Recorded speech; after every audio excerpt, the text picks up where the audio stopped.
Hello everyone, my name is Shail Singh Bhati, physics faculty Resonance Kota. तो अपना chapter चल रहा है source of energy, nuclear fission and fusion, है ना। तो आज उसका लेक्चर 4 है ना।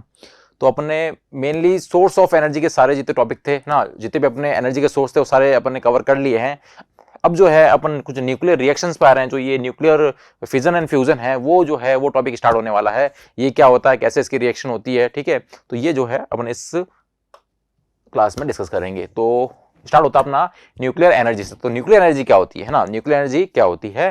तो न्यूक्लियर एनर्जी होगी energy release when some changes takes place in the nucleus of an atom of the substance is called nuclear energy. क्या होगा ये, तो ये आपके एनर्जी जो रिलीज होगी, जो आपकी रिलीज एनर्जी है, किसकी वजह से, आपके न्यूक्लियस के एटम है ना। तो न्यूक्लियस के एटम जो है उसमें से जो आपकी रिलीज एनर्जी है वो जो है वो आपकी क्या कहलाएगी, न्यूक्लियर एनर्जी, है ना। न्यूक्लियस से जो एनर्जी रिलीज होगी, है ना, वो आपकी क्या है, न्यूक्लियर एनर्जी। अब ये कैसे न्यूक्लियर एनर्जी का अपन यूज करेंगे, कैसे रिलीज होगी, ठीक है, कौन कौन सी रिएक्शन होती है, वो सारी अपन जो बातें हैं वो अपन डिस्कस करने वाले हैं, ठीक है।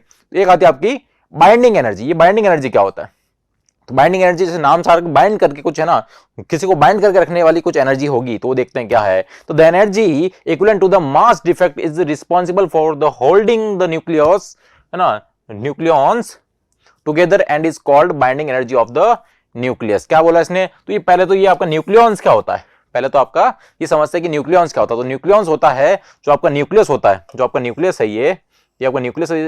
न्यूक्लियस अंदर कौन होते हैं, प्रोटॉन और आपके न्यूट्रॉन, प्रोटॉन और न्यूट्रॉन, है ना। तो न्यूट्रॉन को अपन किससे, स्मॉल एन से लिखते हैं ना, तो प्रोटॉन और न्यूट्रॉन, ठीक है। तो पी और एन होते हैं। तो प्रोटॉन और न्यूट्रॉन जो है इन दोनों को ही क्या बोला जाता है, आपके इन दोनों के सम को ही क्या बोला जाता है, पी प्लस एन को ही बोलते हैं अपन न्यूक्लियॉन्स, ठीक है। तो न्यूक्लियॉन जो होते हैं क्या होते हैं, मेरे प्रोटॉन्स प्लस आपके न्यूट्रॉन्स के सम को बोला जाता है न्यूक्लियॉन्स। तो न्यूक्लियॉन्स जो है वो आपके इसके अंदर रहते हैं, किसके अंदर रहते हैं, न्यूक्लियस के अंदर रहते हैं, ठीक है। तो इन न्यूक्लियॉन्स को, इन न्यूक्लियस को न्यूक्लियस के अंदर जो बाइंड करके रखने की जो एनर्जी है ना, इसके अंदर रखने वाली जो एनर्जी है वो क्या होगी, मेरी बाइंडिंग एनर्जी होगी। या फिर मैं ये भी बोल सकता हूं कि मुझे अगर इसको ब्रेक करके ये मेरे प्रोटॉन और न्यूट्रॉन को रिलीज करना है, इनको सेपरेट करना है, ठीक है, इस न्यूक्लियस में से सेपरेट करना, तो सेपरेट करने की जो एनर्जी रिक्वायर्ड होगी वो भी मेरी किसके इक्विवेलेंट होगी, वो मेरी बाइंडिंग एनर्जी के बराबर होगी, है ना। तो न्यूक्लियॉन्स को, है ना, या तो न्यूक्लियस से बाइंड करके रखने वाली जो एनर्जी है, या फिर इसको सेपरेट करने की जितनी एनर्जी रिक्वायर्ड होगी, देनी पड़ेगी आपको इसको सेपरेट करने के लिए, वो आपकी क्या हो जाएगी, बाइंडिंग एनर्जी हो जाएगी, ठीक है। एक यहां पे एक और टर्म आ रहा है, मास डिफेक्ट। एक और टर्म यहां लिख रखा है इस डेफिनेशन में, the energy equivalent to the mass defect. ये मास डिफेक्ट क्या होता है उसको भी समझ लेते हैं, ठीक है। सिंपल सी चीज है, ज्यादा कुछ इसमें देखो, मास डिफेक्ट मतलब मास का डिफेक्ट मतलब कुछ मास में कमी है। ये कैसे, देखो, जैसे यहां पे मैं बना रहा हूं इंडिविजुअल जो है, ये आपके कुछ क्या है, ये न्यूक्लियॉन्स है। न्यूक्लियस मतलब यहाँ पे प्रोटॉन न्यूट्रॉन, ये पी, ये एन, पी एन, ये तो ये आपके न्यूक्लियॉन्स मतलब इंडिविजुअल है ना, यहाँ पे इंडिविजुअल रखे हुए हैं। और अगर मैं इन सबको कंबाइन करके अगर एक क्या बना दूं, न्यूक्लियस बना दूं, मतलब इन सबको मैं न्यूक्लियस के अंदर डाल दूं, इन सबको मैं जो है न्यूक्लियस के अंदर डाल दूं, एक फॉर्मेशन कर दूं न्यूक्लियस का, इन न्यूक्लियर को कंबाइन करके, है ना, इन न्यूक्लियर को सबको मिला के अगर मैं फॉर्मेशन कर दूं एक न्यूक्लियस का, तो ये मेरा हो गया न्यूक्लियस, ये मेरा हो गया न्यूक्लियस। तो न्यूक्लियस का अगर फॉर्मेशन हो जाएगा तो यहां पे क्या होगा, तो कुछ एनर्जी जो है यहां से आपको रिलीज होती है। जब ये होता है, जब ये फॉर्मेशन होगा तो कुछ एनर्जी आपकी रिलीज होगी, है ना। यहां से इंडिविजुअल न्यूक्लियॉन से न्यूक्लियस के बनने में जो आपकी कुछ एनर्जी रिलीज होती है, ये आपकी एनर्जी कुछ रिलीज हुई है। तो एनर्जी रिलीज कहां से आई, ये क्यू कहां से आ गया, ये कहां से एनर्जी रिलीज हुई, तो वो होता है ये क्यू जो है वो आपकी जो रिलीज होती है वो मास डिफेक्ट की वजह से होती है। मास डिफेक्ट मींस इनका जो इंडिविजुअल मास है, इनका जो अभी मास मान लो कुछ यहां पे कैपिटल एम है, ठीक है, और इस न्यूक्लियस का मास मान लो आपका मान लेते हैं स्मॉल एम है। तो इन दोनों का मास में जो डिफरेंस होगा, capital M minus small m, capital M minus small m, जो मास में इनका जो डिफरेंस होगा वो जो है मेरा मास डिफेक्ट क्या था। मतलब इनका मास होता है, इंडिविजुअल का जो मास होता है वो ज्यादा होता है।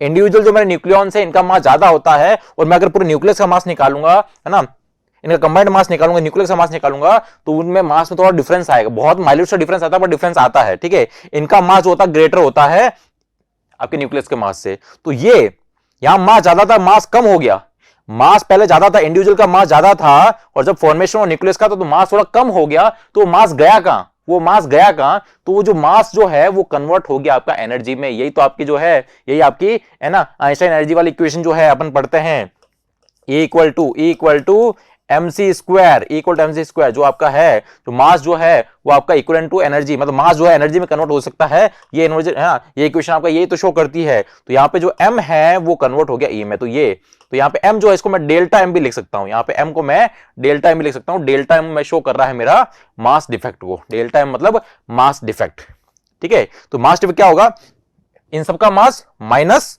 इस पूरे न्यूक्लियस का मास, वो जो आपकी क्वांटिटी आएगी वो मास डिफेक्ट होगा, और उसकी वैल्यू यहां रखेंगे जब, तो उस मास डिफेक्ट की वजह से कितनी एनर्जी रिलीज हुई वो अपन को यहां से मिल जाएगी। तो यहां पे कुछ एनर्जी जो रिलीज हो रही है वो मेरी मास डिफेक्ट की वजह से हो रही है, ठीक है। चलिए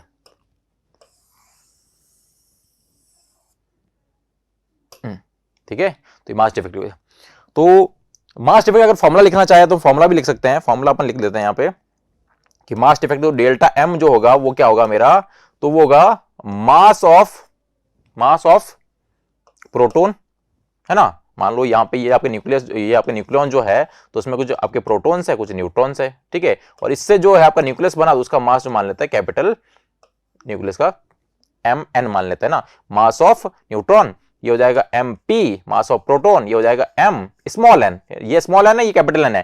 कैपिटल है ना, n का मतलब हुआ कि आपका न्यूक्लियस है ना, और स्मॉल n का मतलब हुआ आपका न्यूट्रॉन, ठीक है। तो मास ऑफ प्रोटॉन, और मान लेते हैं कि अगर मेरे पास जो प्रोटॉन है वो z है, तो z into mass of proton plus,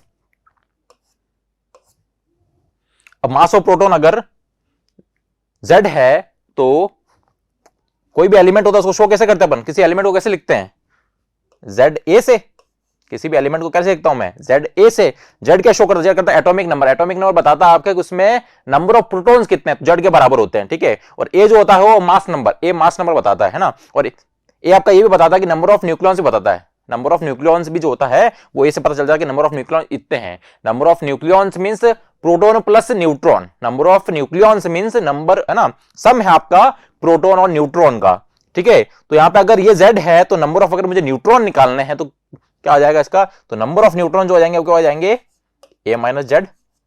A है आपका सम ऑफ प्रोटॉन प्लस न्यूट्रॉन, और Z है नंबर ऑफ प्रोटॉन्स। तो सम में से अगर मैं नंबर ऑफ प्रोटॉन्स को माइनस कर देता तो जो बचेंगे मेरे पास क्या होंगे, वो आपके न्यूट्रॉन्स होंगे। तो यहाँ पे नंबर ऑफ न्यूट्रॉन्स कितने हो जाएंगे मेरे पास, A माइनस Z होंगे नंबर ऑफ न्यूट्रॉन्स, और एक का मास कितना है m स्मॉल n, एक का मास कितना है m स्मॉल n। तो ये हो गया मेरा, ये मेरा इंडिविजुअल प्रोटॉन, इंडिविजुअल न्यूट्रॉन, इन दोनों का mass minus mass of nucleus mn।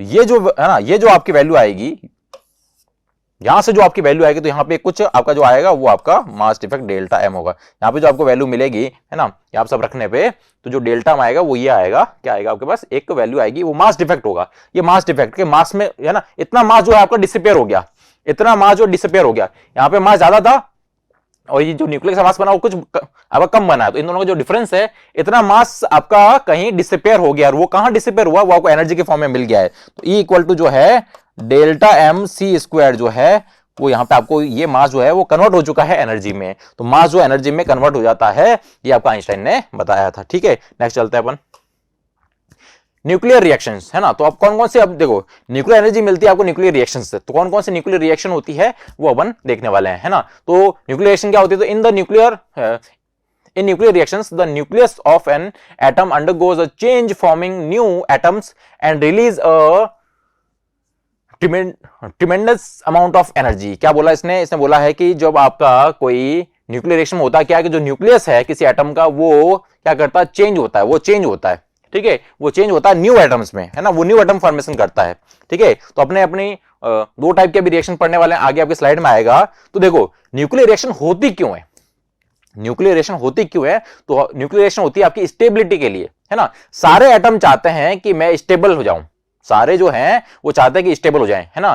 तो अपने नेचर में अपने पास बहुत सारे जो है ना, अपने पास न्यूक्लियाई है, पर सारे के सारे स्टेबल नहीं है, सारे के सारे स्टेबल नहीं, उसमें से कुछ ही स्टेबल है। तो बाकी जो है वो स्टेबिलिटी के क्या करते हैं, आपके रिएक्शंस करते हैं, और जो रिएक्शंस करते हैं तो कुछ तो आपके जो होंगे वो आपकी रिएक्शन करते हैं, तो वो आपकी उनको बोला जाता है रेडियो एक्टिविटी, है ना। रेडियो एक्टिविटी रिएक्शंस करते हैं वो, अल्फा बीटा गामा है ना, आपका रेडिएशन वगैरह आपके इमिट कर रहे हैं, अल्फा बीटा पार्टिकल और है ना गामा रेडिएशन इमिट करके वो स्टेबिलिटी पा जाते हैं। और बाकी जो है वो आपके क्या करते हैं, जो न्यूक्लियर रिएक्शन करते हैं जो अपने आने वाली है फिजन और फ्यूजन, है ना, दो टाइप की रिएक्शन है वो आने वाली है, तो ये सब स्टेबिलिटी के लिए होता है। वो चाहते हैं कि क्या हो जाए, हम स्टेबल हो जाएं, है ना, सारे जो न्यूक्लिया है वो चाहते हैं कि हम स्टेबल हो जाएं। तो स्टेबिलिटी क्या करते हैं वो है ना, अपने अंदर कुछ चेंजेस करते हैं, अपने अंदर कुछ चेंजेस करते हैं, वो अपने आप को स्प्लिट भी कर सकते हैं, वो कंबाइंड भी हो सकते हैं, दो न्यूक्लिया कंबाइंड भी हो सकते हैं, दो, है ना, एक बड़ा अगर हैवी है तो दो पार्ट में स्प्लिट भी हो सकता है ना, 3 पार्ट में स्प्लिट भी हो सकता है। तो ये सब जो है वो अपने अंदर चेंजेस करते हैं और खुद को एक जो है नया एटम बना लेते हैं, है ना। तो ये जो भी चेंजेस करते हैं वो सब जो है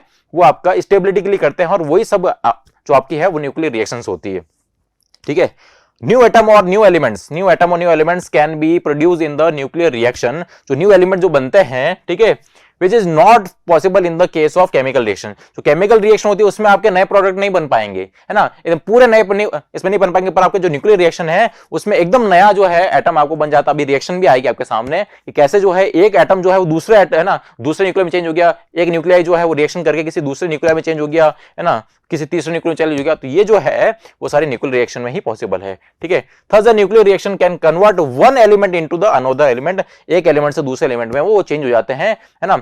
अगर मैं स्टेबल नहीं हो तो अगर कोई दूसरा एलिमेंट अगर स्टेबल है तो अगर मैं चेंज हो सकता हूं उस फॉर्म में तो वो चेंज हो जाते हैं, तो वो चेंज हो जाते हैं और अपने आप को स्टेबल कर लेते हैं। और वो सब कैसे होता है वो देखते हैं, ठीक है। तो न्यूक्लियर रिएक्शन जो है अपने पास 2 टाइप्स की है, 2 टाइप की न्यूक्लियर रिएक्शन होती है अपने पास। एक होती है न्यूक्लियर फिजन और एक होती है फ्यूजन। एक होती है न्यूक्लियर फिजन और एक होती है न्यूक्लियर फ्यूजन, ठीक है। फिजन और फ्यूजन में क्या होगा तो वो अपन पूरा डिस्कस करेंगे। तो फिजन में क्या होगा, एक बड़ा हैवी एलिमेंट होगा, एक बड़ा हैवी एलिमेंट होगा जो स्प्लिट हो जाएगा, जो स्प्लिट होके वो जो है आपके छोटे छोटे एलिमेंट बना लेगा।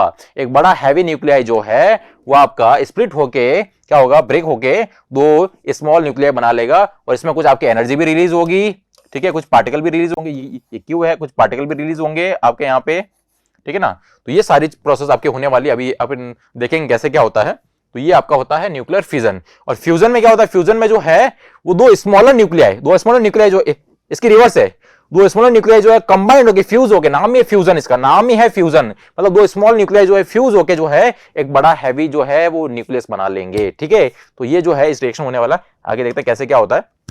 तो फर्स्ट है अपनी न्यूक्लियर फिजन।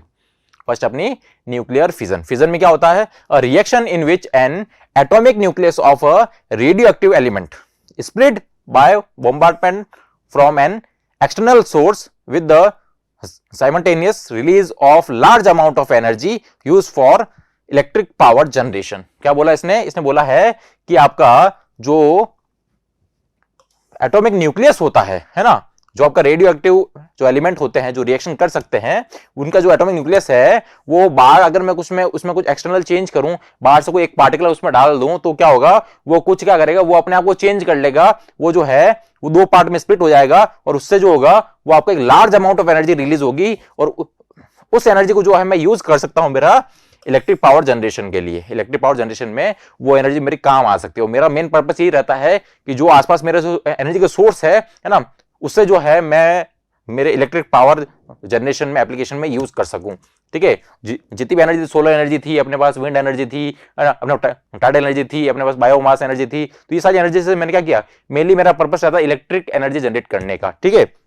ये यहाँ पे ये दे रखा है कि ये आपका एक क्या दे रखा है, ये आपका एक हैवी न्यूक्लियस दे रखा है जिसमें ये मैं स्मॉल पार्टिकल जो है इसके अंदर अगर बॉम्बार्ड कर दूं, इसके अंदर डाल दूं, तो ये कुछ ऐसी रिएक्शन करेगा जिसकी वजह से जो है कुछ large amount of energy release होगी। वो कैसे क्या होता है तो वो अभी देखते हैं। जैसे ये यहाँ पे ये आपकी जो है रिएक्शन समझाई गई है कि न्यूक्लियर फिजन डायग्राम बताया गया कैसे न्यूक्लियर फिजन होता है, ठीक है। तो यहाँ पे न्यूक्लियर फिजन जो होता है, मैंने बोला था कि हैवी एटम्स जो होते हैं, है ना, जो हैवी न्यूक्लियाई जो होते हैं वो शो करते हैं, वो 2 पार्ट में स्प्लिट हो जाते हैं और उससे कुछ, है ना, 2 पार्ट जो स्प्लिट होते हैं तो उसमें कुछ एनर्जी भी रिलीज होती है। तो यहाँ पे जो ये आपका जो न्यूक्लियस है, जो हैवी न्यूक्लियस है, वो है यूरेनियम, है ना। यहाँ पे अगर नहीं दिख रहा तो ये यूरेनियम है। यूरेनियम होता है 235 इसका एटॉमिक नंबर है और एटॉमिक मास जो 235 है। तो ये आपका यूरेनियम का आपका क्या है, ये यूरेनियम एटम है और इसमें मैं क्या बॉम्बार्ड कर रहा हूं, इसमें एक न्यूट्रॉन, ये न्यूट्रॉन है ना, न्यूट्रॉन 01, ये आपका एक न्यूट्रॉन है, वो अपन इसके अंदर क्या करेंगे, इसके अंदर अपन इजेक्ट करा देंगे। मैंने, है ना, ये सामने वही क्या पड़ा था मेरे पास, एक यूरेनियम पड़ा था, मैंने उसमें क्या किया, मैंने डाल दिया उसमें एक न्यूट्रॉन, है ना। ये न्यूट्रॉन जो है एक स्पेसिफिक इसकी एनर्जी है और और एक पर्टिकुलर इसकी स्पीड है ना, ज्यादा स्पीड का नहीं होना चाहिए, नहीं तो ये इसको क्रॉस करके निकल जाएगा। ठीक है, मुझे ये इसके अंदर चाहिए, मुझे इसमें से बाहर नहीं निकालना है, मैं चाहता हूं कि न्यूट्रॉन जो है इसके अंदर चला जाए। ठीक है, जब न्यूट्रॉन इसके अंदर जाएगा तो क्या होगा, न्यूट्रॉन जब मेरे 235 एटॉमिक मास वाले है ना यूरेनियम के अंदर चला गया तो क्या हुआ, तो एक न्यूट्रॉन जाने से क्या हुआ, इसका एक जो नंबर ऑफ न्यूक्लियॉन्स था वो आपका इंक्रीज हो जाएगा। नंबर ऑफ प्रोटॉन्स बढ़ेंगे क्या, नंबर ऑफ प्रोटॉन्स नहीं बढ़ेंगे, नंबर ऑफ न्यूक्लियॉन्स बढ़ जाएंगे, है ना। न्यूक्लियॉन्स क्या होता है, number of proton plus p plus n, p plus n जो होते हैं वो होते हैं, तो पी तो उतना ही है, एटॉमिक नंबर तो सेम ही रहेगा, 92 ही रहेगा, बस जो आपका 235 की जगह ये एक न्यूट्रॉन आने से 236 हो जाएगा, क्योंकि एक न्यूट्रॉन एक्स्ट्रा आ गया, तो ये क्या बन जाएगा आपका यूरेनियम, ये जो बन गया आपका यूरेनियम 236 वाला बन गया, U92 है और ये 236 वाला बन गया। और ये जो होता है वो क्या होता है, अनस्टेबल होता है, क्या होता है ये अनस्टेबल, तो ये अनस्टेबल हो गया, तो ये है आपका अनस्टेबल है। अब ये अनस्टेबल है तो क्या करेगा, अपने अंदर चेंजेस करेगा, अब ये है ना, ये आपका अनस्टेबल है तो ये आपके अंदर चेंजेस करेगा, और ये जो है कुछ इस तरीके के, मतलब अपने अंदर जब भी इसके अंदर आप जब भी न्यूट्रॉन डालोगे तो इसके अंदर आ जाएगी, मच जाएगी, हलचल मच जाएगी। हलचल मचने से क्या होगा, ये अपने शेप को चेंज करेगा, और शेप चेंज करते करते ये इस शेप में आएगा, और फिर जो है ये यहां से बीच में से यहां से ब्रेक हो जाएगा, और ब्रेक हो गया जो है ये और ये दो है, दो यहां पे एलिमेंट बना लेगा, दो एलिमेंट बना लेगा, जहां पे पहला जो एलिमेंट यहां पे लिखा हुआ लिखा हुआ क्रिप्टॉन, Kr, क्रिप्टॉन लिखा हुआ यहां पे, और दूसरा जो लिखा हुआ आपका Ba, है ना, क्रिप्टॉन और Ba। ठीक है, इसमें चेंज हो गया आपका ये, तो यहां पे ये दो आपके जो है इनको आप डॉटर न्यूक्लियाई भी बोलते हैं ना, तो ये जो आपका डॉटर न्यूक्लियाई और इसको हम पेरेंट न्यूक्लियाई बोलते हैं, तो पेरेंट न्यूक्लियाई से जो है वो आपका डॉटर न्यूक्लियाई बन गया। मतलब ये है ना, न्यूक्लियर फिजन में हुआ क्या, न्यूक्लियर फिजन में हुआ क्या, एक हैवी एलिमेंट था मेरा यूरेनियम का, जो स्प्लिट होकर दो स्मॉल एलिमेंट्स में कन्वर्ट हो गया, दो स्मॉल एलिमेंट्स में कन्वर्ट हो गया। और ये सब कैसे हुआ, उसके अंदर एक आपने एक क्या किया, एक स्लो है ना, स्लो आपका जो है वो एक न्यूट्रॉन जो है इसके अंदर आपने इजेक्ट किया, तब जो है ये 235 से 236 बन गया, जिससे ये आपका अनस्टेबल होता है 236 वाला, और ये अनस्टेबल जो है वो आपका दो पार्ट में ब्रेक जब होगा तो आपका क्या बना लेगा, Kr और Ba बना लेगा। और ये जब प्रोसेस होती है तो इसमें कुछ एलिमेंट्स आपके रिलीज भी हो रही है एनर्जी, देखो ये आपका ये क्या है, ये क्या है, ये आपके कुछ तीन जो है पार्टिकल रिलीज हो रही है। ये जो पार्टिकल जो है वो क्या है, न्यूट्रॉन है, ये न्यूट्रॉन्स है, तो इसमें इस रिएक्शन में जो है वो आपके 3 न्यूट्रॉन जो रिलीज भी होते हैं।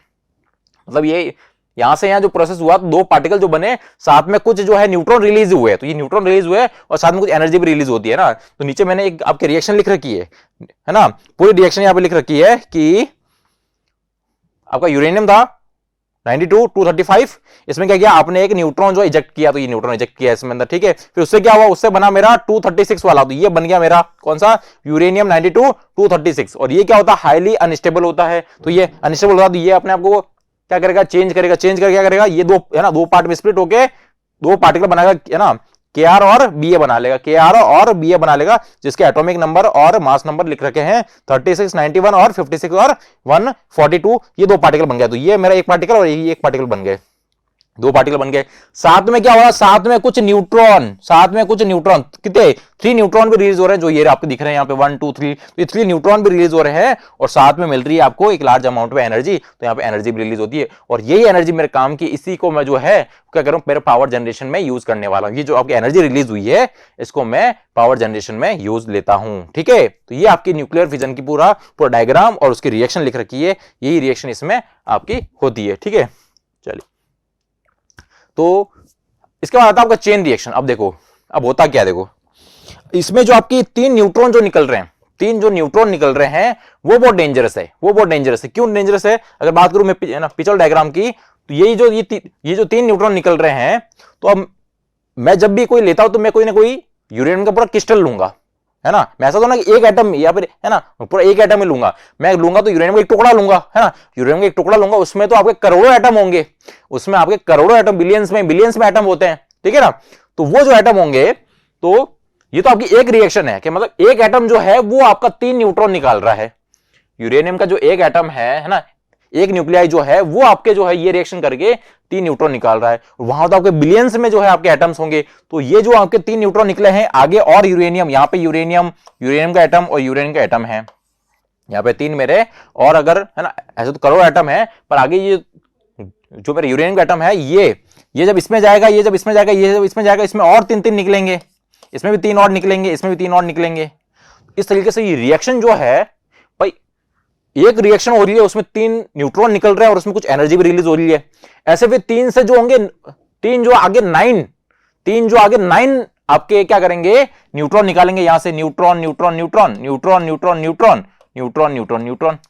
तो 1 से 3, 3 से 9, 9 से 27, 27, 27 से 81, इस तरीके से जो होगा वो आपके मल्टीपल टाइम्स जो है एनर्जी मल्टीप्लाई होगी, क्योंकि यहाँ पे एक रिएक्शन में ये जो एनर्जी निकल रही है, फिर ये एक रिएक्शन जो उससे 3 रिएक्शन हो रही है, फिर उसे 3 से जो होगी फिर 9 होगी, 9 से 27 होगी, 27 से 81 होगी, है ना। तो इस तरीके से जो है वो आपकी एनर्जी जो है मल्टीपल टाइम्स जो है आपकी मल्टीप्लाई हो रही है, और ये जो है वो आपका क्या हो जाता है, पूरा एक्सप्लोजन हो सकता है। इतनी एनर्जी जो है एक साथ मल्टीप्लाई हो रही है तो वहां पे क्या हो जाता है, आपका एक्सप्लोजन हो जाता है। आ रहा समझ में? तो ये यहां पे बताया गया है क्या है, तो चेन रिएक्शन, चेन रिएक्शन क्या होती है कि कंटिन्यू जो है वो अगर ये रिएक्शन चलती रहे, ये रिएक्शन चलती रहे तो आपका एक्सप्लोजन हो जाता है। और ये जो एटम बम होता है, एटम बम जो होता है उसकी रिएक्शन यही होती है। जो एटम बम होता है, एटम बम क्या होता है, जब फटता है तो एक साथ बहुत ज्यादा एनर्जी रिलीज दी है, तो उसमें होता क्या, उसमें यही तो होता है, ये जो एनर्जी है वो इतनी जल्दी जो है वो मल्टीप्लाई होती है। ऐसा तो नहीं इसमें टाइम लग रहा है, 1 घंटा लग रहा है, 1 घंटे में आपको मल्टीप्लाई हो रही है ना, विद इन द सेकंड जो है ये एनर्जी जो है एक साथ मल्टीप्लाई होकर जो है आपका पूरा ब्लास्ट कर सकती है, पूरी सिटी को उड़ा सकती है, ठीक है। इतनी ज्यादा एनर्जी निकलती है आपके यहाँ पे। तो यहाँ पे यही है आपका चेन रिएक्शन। क्या chain reaction occurs when a critical mass of uranium undergoes fission. अगर मेरा ये है ना जो मास जो है वो यूरेनियम का मैं यूज ले रहा हूं, तो release a large amount of heat and energy that produce a atomic explosion हो सकता है, क्योंकि वो लार्ज अमाउंट में जो एनर्जी जो है वो मल्टीप्लाई हो रही है। आगे से आगे जी एक जो है ना जो रिएक्शन है वो कंटिन्यू रह रही है, ठीक है। वन फिजन से जो है मोर देन वन फिजन हो रहे हैं, एक फिजन से जो है आगे जो है कंटिन्यूली मल्टीपल टाइम्स फिजन हो रहे हैं। यहां पे वन फिजन हुआ, 3 न्यूट्रॉन रिलीज हुए, ये तो समझ में आ गया भाई।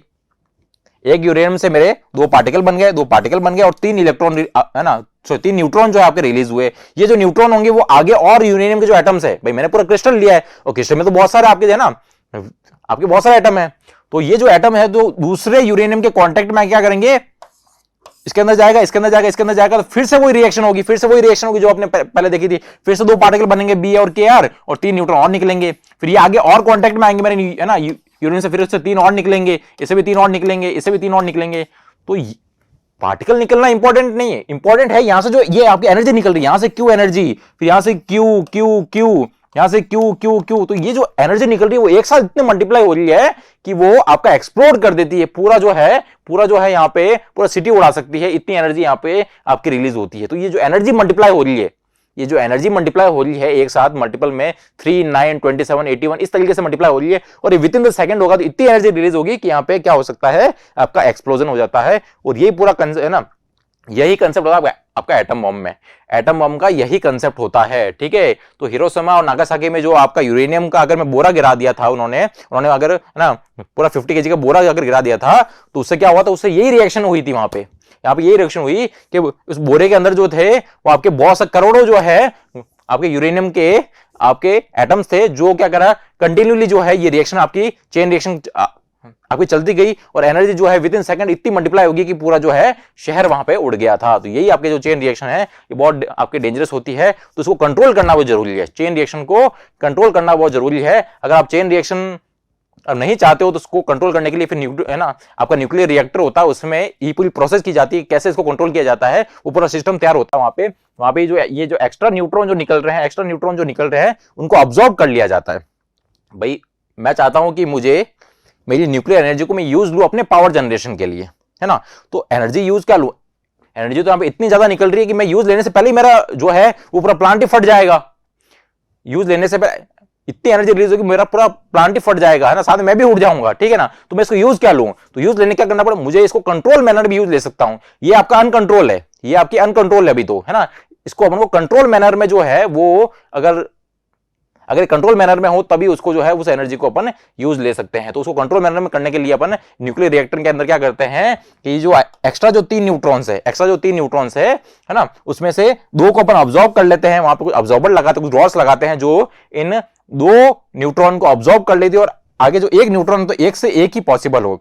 वन फिजन से वन फिजन ही करवाते हैं, वन फिजन से वन फिजन करवाएंगे तो कांस्टेंट रेट से आपको क्या है एनर्जी मिलती रहेगी, है ना। पहले क्यू मिली, फिर बाद में और क्यू मिली, बाद में और क्यू मिली, बाद में और क्यू मिली, तो यहां पे जो एनर्जी मल्टीप्लाई नहीं हो रही, एनर्जी कांस्टेंट रेट से मिल रही है। मल्टीप्लाई तब होगी जब ये जो है ना 1 से 3 न्यूट्रॉन निकल रहे हैं, 3 से फिर 9 निकलेंगे, 9 से फिर 27 निकलेंगे, तो उन सब से जो है आपकी एनर्जी निकलेगी वो आपकी मल्टीप्लाई हो रही है, ठीक है। पर अगर 1 से 1 होता रहे, एक फिजन से मेरी एक ही होती रहे, अगर 3, 9 और 27 नहीं हो तो मेरा क्या होगी, तो जो मेरी ये रिएक्शन है वो मेरी कंट्रोल हो जाएगी। और अगर वो कंट्रोल है तो उससे जो आपकी जो एनर्जी मिलेगी वो हमेशा कांस्टेंट रेट से मिलेगी, कि पहले भी क्यों मिली, बाद में और क्यों मिलेगी, क्योंकि जो रिएक्शन है वो वन फिजन से वन फिजन ही हो रहा है, ठीक है। यहाँ पे आपका वन फिजन से मोर देन वन फिजन हो रहा है ना। एक रिएक्शन तो 3 रिएक्शन हुई, फिर ये 3 रिएक्शन जो आगे 9 रिएक्शन करेगी, 9 से आपको 27 होगा, फिर 81 होगा, इस तरीके से। तो ये तो आपका अनकंट्रोल है, अगर कंट्रोल करना है तो उसकी अलग प्रोसेस होती है, वो आप न्यूक्लियर रिएक्टर में अपन पढ़ते हैं, ठीक है। ये एनर्जी फ्रॉम फिजन, है ना। तो फिजन से कितनी एनर्जी मिल रही है वो यहाँ बताया गया कि एक यूरेनियम एटम से जो है आपकी कितनी एनर्जी मिल रही है, तो वो आपकी यहाँ पे शो कर रखा है। ये है आपका ईच यूरेनियम 235, है ना, जो है atom has a mass of 3.9014 into 10 की पावर -25 kg, है ना। तो यूरेनियम का जो एक एटम है ना, जो एक एटम है उसका मास कितना है 3.9014 इंटू 10 की पावर -25 kg है। तो the total number of atoms in the 1 kg of uranium कितना होगा, तो 1 kg अगर मैं यूरेनियम ले लूं, मैं अगर 1 kg यूरेनियम ले लूं तो उसमें टोटल नंबर ऑफ एटम आप कैसे निकालोगे, है ना। टोटल नंबर ऑफ एटम अपन कैसे निकाल सकते हैं, तो टोटल नंबर ऑफ एटम जो आ जाएंगे 1 kg में वो क्या हो जाएंगे 1 डिवाइड बाय 1 डिवाइड बाय मेरा 1 kg का मास, सॉरी 1 एटम का मास, है ना भाई। यहां पे मेरा क्या है 1 है आपका टोटल मास कितना मेरे पास, अगर मैं ले लूं 1 kg का यूरेनियम ले लूं, ठीक है।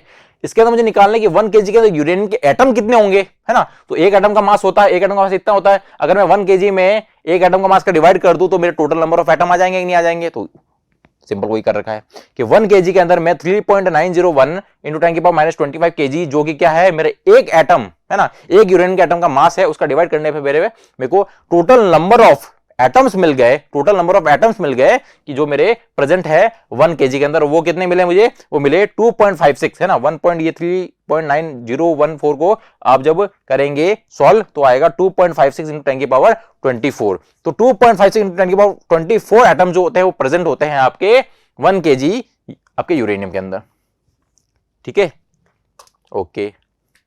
तो in 1 uranium 235 atom undergoes a fission reaction and release 2.385 in 10 की पावर -11 जूल, है ना।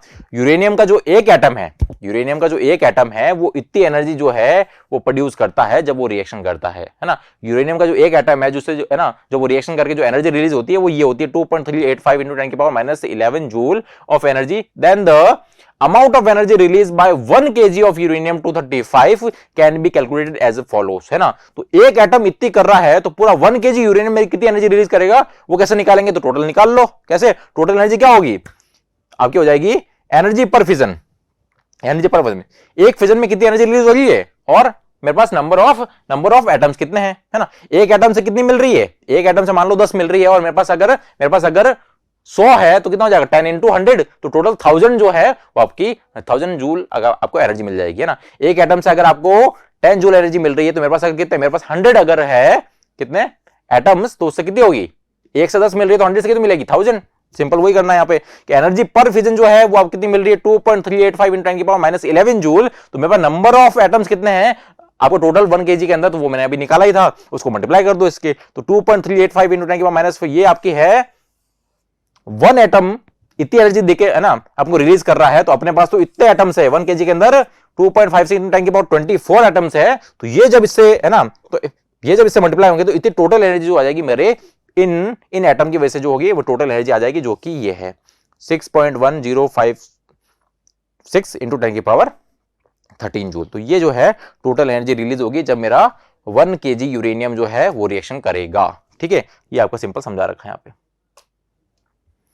टाइप्स ऑफ फिजन रिएक्शन, अब जो फिजन होती है उसके कुछ टाइप्स होते हैं, ना 3 इसके टाइप्स है कि आपका फिजन जो है आपका स्पॉन्टेनियस फिजन भी हो सकता है, आपका प्रमोट फिजन भी हो सकता है, और आपका डिलेड फिजन भी हो सकता है, ठीक है। तो डिलेड फिजन क्या होता है, स्पॉन्टेनियस क्या होता है और प्रमोट क्या होता है, आगे अपन देखते हैं, ठीक है। तो स्पॉन्टेनियस फिजन, नाम से स्पॉन्टेनियस मतलब अपने आप हो जाए, करवाना ना पड़े। स्पॉन्टेनियस फिजन मतलब अपने आप हो जाए, करवाना ना पड़े अपन को। तो यही है आपका कि when a nucleus undergoes fission on its own, अपने आप हो जाए, खुद ही कर लेगा, without being hit by a projectile like neutron. मतलब न्यूट्रॉन की जरूरत ही नहीं है। आप जो न्यूट्रॉन इजेक्ट कराते हो आपको यूरेनियम के अंदर, उसकी जरूरत नहीं है इसमें, ये अपने आप हो जाएगा। It is called spontaneous fission. तो ये जो होते हैं जो अपने आप भी है ना खुद के साथ चेंज करके जो है एनर्जी रिलीज करेंगे, दूसरे एटम में चेंज हो जाएंगे, तो ये खुद अगर कर ले तो वो सारे जो होंगे वो स्पॉन्टेनियस फिजन हो जाएंगे, है ना। खुद प्रेजेंट कर ले, उसको करवाने की जरूरत नहीं पड़ती आपको, न्यूट्रॉन वगैरह किसी की जरूरत नहीं पड़ेगी उसके अंदर इजेक्ट करने के लिए, ठीक है। अगर आपको न्यूट्रॉन इजेक्ट कराना तो वो आ जाएगा फिर आपका प्रमोट फिजन, है ना। आप उसको प्रमोट कर रहे हो, आप उसमें न्यूट्रॉन डाल रहे हो, ठीक है। तो when a nucleus split up into small nuclei instantaneously as soon as it is bombardment, है ना, bombard with the projectile like neutrons, है ना। तो न्यूट्रॉन अगर आप उसमें इजेक्ट करते हो, जो अपने रिएक्शन देखी थी, है ना, उसमें अपने यूरेनियम में एक न्यूट्रॉन इजेक्ट कर दिया था, तो उससे जो है वो 235 से 236 बन गया था, ठीक है। तो ये जो अगर अपन, है ना, किसी न्यूट्रॉन का बॉम्बार्ड करा है, उसके अंदर बेच दें उसको, तब जो है वो आपका रिएक्शन आगे कंटिन्यू करे, तो वो जो रिएक्शंस होती है is called promote fission. About 99% of the uranium 235 fission cause by the slow neutron promote fission. तो मोस्टली जो है वो आपके प्रमोट फिजन से करानी पड़ती है। मतलब यूरेनियम जो है अपने आप जो है अपने आप को चेंज नहीं करता है ना, उसको जो है आप स्लो न्यूट्रॉन होना चाहिए ना। स्लो इसलिए क्योंकि अगर मैंने फास्ट न्यूट्रॉन भेजा तो वो यूरेनियम से बाहर चला जाएगा, मतलब यूरेनियम को जो है वो अगर पेनिट्रेट करके बाहर चला जाएगा, और बाहर चला जाएगा तो फिर वो 235 का 235 ही रहेगा, तो वो रिएक्शन जो है आगे कंटिन्यू करेगा ही नहीं। वो रिएक्शन तब करेगा जब वो 235 से 236 बनेगा, जब वो अनस्टेबल हो जाएगा, और जब अनस्टेबल हो जाएगा तो वो हलचल मचा के अपने आप को 2 पार्ट में स्प्लिट कर देगा, ठीक है। तो स्लो न्यूट्रॉन होना चाहिए ताकि उसके अंदर रुके, ठीक है। ये होगा। फिर आपका है डिले फिजन, ठीक है। तो डिले फिजन में क्या होगा आपका, डिले फिजन में होगा when a projectile like a neutron enters a nucleus and cause any instability which leads to the fission of the nucleus after a short while is called the delay fission. मतलब delay का मतलब थोड़ा late हो जाए, delay का मतलब थोड़ा late हो गया, है ना भाई, सारा काम वही हो रहा है आपका, आपको रिएक्शन कराने के लिए आप क्या कर रहे हो, उसको प्रमोट कर रहे हो। प्रमोट का मतलब हुआ आप उसको क्या कर रहे हो, न्यूट्रॉन जो है उसके अंदर इजेक्ट कर रहे हो, है ना। अब रिएक्शन जितने टाइम में हो रही थी, रिएक्शन जितने टाइम में होनी चाहिए थी, थोड़ा उससे टाइम ज्यादा लग गया, थोड़ा उससे जो है टाइम लग गया आफ्टर अ शॉर्ट व्हाइल, है ना। तो न्यूक्लियस जो है रिएक्शन कर रहा है कुछ आपका टाइम लगा के, तो वो जो आ जाएगी आपकी डिलेस रिएक्शन हो जाएगी। मतलब, है ना, मान लो होना चाहिए जैसे डाला हाथों हो जाना चाहिए था, पर उसने 2-3 सेकंड का उसने ब्रेक ले लिया, फिर वो रिएक्शन कर रहा है, तो ये जो रिएक्शन आ जाएगी वो अपन इस कैटेगरी में डाल सकते हैं डिले फिजन। मतलब इसमें थोड़ा जो होता है आपका जो है न्यूक्लियस जो है वो आफ्टर शॉर्ट व्हाइल मतलब कुछ टाइम ले लेता है रिएक्शन करने में, ठीक है। नेक्स्ट आपने अपने पास एक सिंपल क्वेश्चन डाल रखे हैं जो अपन हर एक पीपीटी के बाद डालते ही हैं, ठीक है। तो write down the types of nuclear fission reaction. तो कितने टाइप्स की न्यूक्लियर फिजन रिएक्शन होती है, तो अभी जस्ट इससे पहले वाला वो आपकी स्लाइड में आ जाएगा। तो टाइप ऑफ न्यूक्लियर जो फिजन होगी वो 3 टाइप की होगी आपकी, स्पॉन्टेनियस, प्रमोट एंड डिलेड, ठीक है। तो इनको आप जो है अच्छे से जो है तो डिटेल में इसको एक्सप्लेन कर सकते हैं, ये हो जाएगा। फिर आपका एक अच्छा क्वेश्चन आता है जो आपको न्यूमेरिकल करने में हेल्प करता है, वो है 1 इलेक्ट्रॉन जो होता है, तो इलेक्ट्रॉन वोल्ट क्या, तो वो भी है ना, इलेक्ट्रॉन वोल्ट भी एक एनर्जी की यूनिट है और जूल भी एनर्जी की आपकी यूनिट है। तो दोनों में रिलेशन क्या होता है, 1 electron volt equal to how much joule. तो ये नीचे आपका आंसर लिख रखा है इसमें कि 1 इलेक्ट्रॉन वोल्ट जो होता है वो इक्वल होता है 1.6 × 10⁻⁻19 जूल के, है ना। तो ये रिएक्शन बहुत ही इंपॉर्टेंट रिएक्शन है, इसको आप जो है जरूर अपने दिमाग में स्टोर कर लीजिएगा, क्योंकि ये आपको जो है पूरी फिजिक्स में यूज आएगा और इससे आपको जो न्यूमेरिकल करने में बहुत ईजी होगी। क्योंकि अगर आपका क्वेश्चन में अगर इलेक्ट्रॉन वोल्ट में दे रखा है और आंसर में आपके जो ऑप्शन है वो आपको जूल में दे रखे हैं, तो आपको इलेक्ट्रॉन को जूल में कन्वर्ट करना पड़ेगा और उसके लिए आपको इस रिलेशन की जरूरत पड़ेगी। तो 1 इलेक्ट्रॉन वोल्ट जो है वो 1.6 × 10⁻⁻19 जूल के बराबर होता है। तो इसी के साथ जो है वो अपना ये जो न्यूक्लियर जो फिजन है वो पूरा टॉपिक खत्म हो जाता है। आगे जो अपन न्यूक्लियर फ्यूजन देखेंगे। Thank you.